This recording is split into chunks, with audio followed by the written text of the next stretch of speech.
It was out there.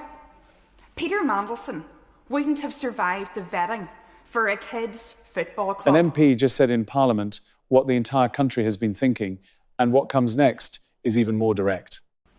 But believe you me, there's a stink here, and the public smell it.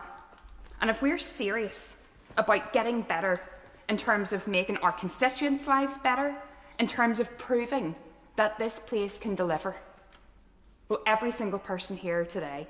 Wait until you hear what he says about the real Prime Minister and whether this place can still be trusted. Share this right now before you watch another second. Like it, subscribe. Now, let's go back to where it all started. Roll the tape. Thank you, Madam Deputy Speaker. I just want to put two things on record here before I commence my remarks. So, the Labour Party don't stand for election in Northern Ireland. We do not have elections next week or the week after.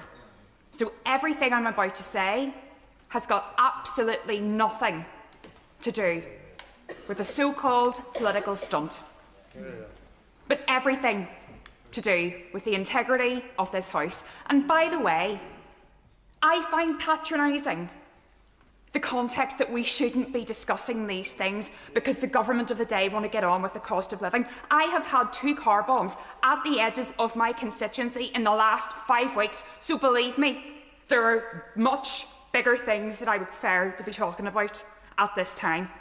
However, it is incumbent upon everybody in this House to make sure that everything we're doing is completely above board.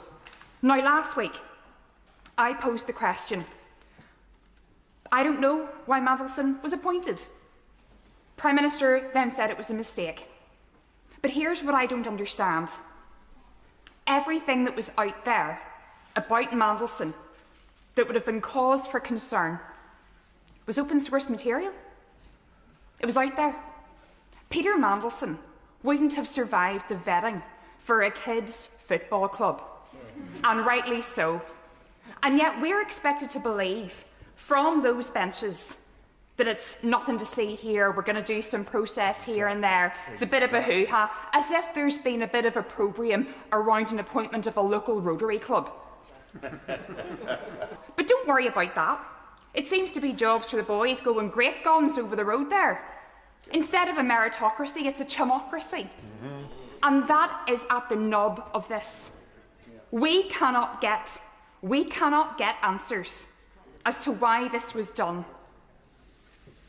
So what I'm asking today, will the real Prime Minister please stand up?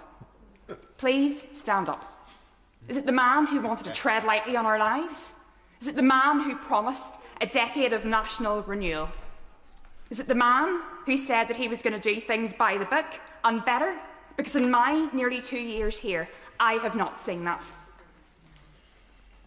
This should not be about party politics.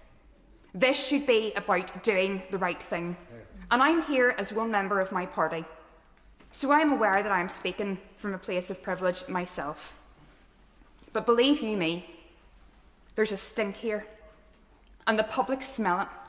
And if we're serious about getting better in terms of making our constituents' lives better, in terms of proving that this place can deliver, well, every single person here today has a choice. Make the right one. Westminster does not want speeches like this getting out. So here is the question, and the best answer gets pinned. Will the real Prime Minister please stand up? Drop your answer below. Like and subscribe so you never miss what comes next.